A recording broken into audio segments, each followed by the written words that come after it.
Okay, to access my Study Island assignment, all you have to do is click classwork, click weekly assignments, let it load.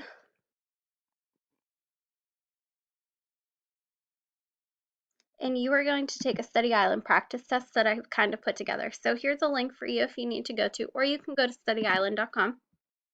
And what you want to do is you will go here and you want to log in for schools. And you want to log in using your first name dot last name and then your password. Thank you, Lily, for letting me use your account.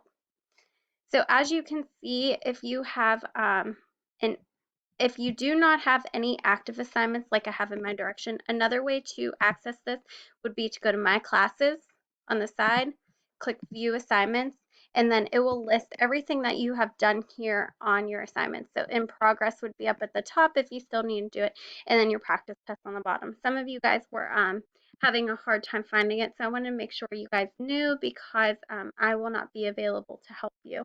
So once again, thank you, Lily, for allowing me to use your account, and have a great day.